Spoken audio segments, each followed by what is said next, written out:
I'm curious about what you think is the best way to become a better investor. Should I get an MBA? Get more war experience? Read more Charlie Munger almanacs?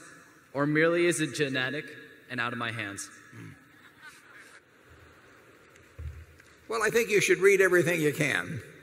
I can tell you in my own case, I think by the time I was, well, I know by the time I was 10, I'd read every book in the Omaha Public Library that had anything to do with investing, and many of them I'd read twice. So I don't think there's anything like reading, and not just as limited to investing at all, but you just got to fill up your mind with various competing thoughts and sort them out as to what really makes sense over time. And then once you've done a lot of that, I think you have to jump in the water, because investing on paper and doing, and investing with real money, is like the difference between reading a romance novel and doing something else. So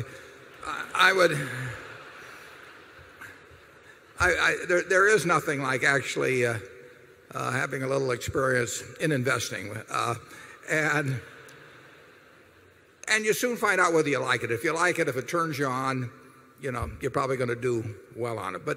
And the earlier you start, the better in terms of reading. But I read a book at age 19 that formed my framework for thinking about investments ever since. I mean, what I am doing today at 76 is running things through the same thought pattern that I got from a book I read when I was 19. And I read all the other books too, but you have to read a lot of them to know which ones really do jump out at you and which ideas jump out at you over time. So I would say that read, and then on a small scale, in a way that can't hurt you financially, do some of it yourself.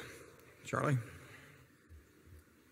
Well, Sandy Gottesman, who is a Berkshire director, runs a large and successful investment operation, and you can tell what he thinks causes people to learn to be good investors by noticing his employment practices. When a young man comes to Sandy, he asks a very simple question, no matter how young the man is. He says, "What do you own and why do you own it?" And if you haven't been interested enough in the subject to have that involvement already, why, he'd rather you go somewhere else. Yeah. It's that whole idea that you own a business, is vital to the investment process. I mean, if you were going to buy a farm, you'd say, I'm buying this 160-acre farm because I expect that the farm will produce 120 bushels an acre of corn, or 45 bushels an acre of soybeans, and I can buy the fertilizer. You go through the whole process. It'd be a quantitative decision, and it would be based on pretty solid stuff. It would not be based on what you saw on television that day. It would not be based on what your neighbor said to you or anything of the sort. It's the same thing with stocks. I used to always recommend to my students that they take a yellow pad like this, and if they're buying 100 shares of General Motors at 30, and General Motors has whatever it has out, 600 million shares or a little less, that they say, I'm going to buy the General Motors company for $18 billion, and here's why. And if they can't write a good essay on that subject, they've got no business buying 100 shares or 10 shares or 1 share at $30 per share, because they are not subjecting it to business tests.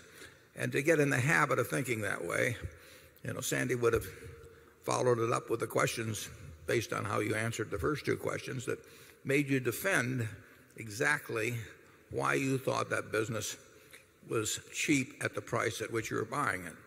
And any other answer, you'd flunk.